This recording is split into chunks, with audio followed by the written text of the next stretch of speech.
નમસ્કાર મિત્રો, તત્કાલ ન્યૂઝમાં આપનું હાર્દિક સ્વાગત છે। રાજ્યમાં વિવિધ સ્થળે વીજળી પડતા 5ના મોત। રાજકોટ ગોંડલમાં ધોધમાર વરસાદથી જળબંકાર, વાહનો તણાયા, ઠેર ઠેર પાણી ભરાયા।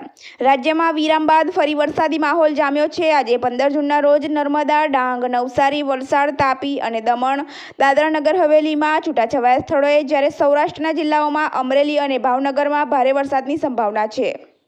ગતરોજ રાજકોટ, અમરેલી, દાહોદ, છોટાઉદેપુર, મહીસાગર, ગોંડલ, ચોટીલા સહિતમાં ધોધમાર વરસાદ વરસ્યો હતો। ખાસ કરીને ગોંડલમાં 1 કલાકમાં 4 ઇંચ વરસાદ ખાબક્યો હતો, તો રાજકોટમાં 3 ઇંચ વરસાદ ખાબક્યો હતો, જેથી જળબંકારની સ્થિતિ સર્જાઈ હતી।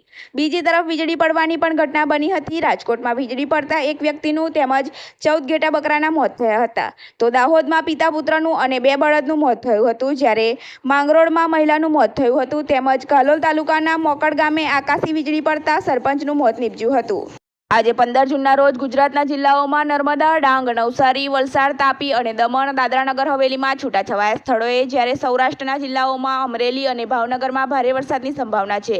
એ સિવાય 30-40 કિલોમીટર પ્રતિ કલાકની ઝડપે ઉત્તર ગુજરાત પ્રદેશના તમામ જિલ્લાઓમાં છૂટાછવાયા સ્થળોએ મધ્યમ વરસાદની સંભાવના છે। આવા તત્કાલ ન્યૂઝને જોવા અને સાંભળવા અમારી ન્યૂઝ ચેનલને લાઇક, સબસ્ક્રાઇબ, શેર કરો। ધન્યવાદ।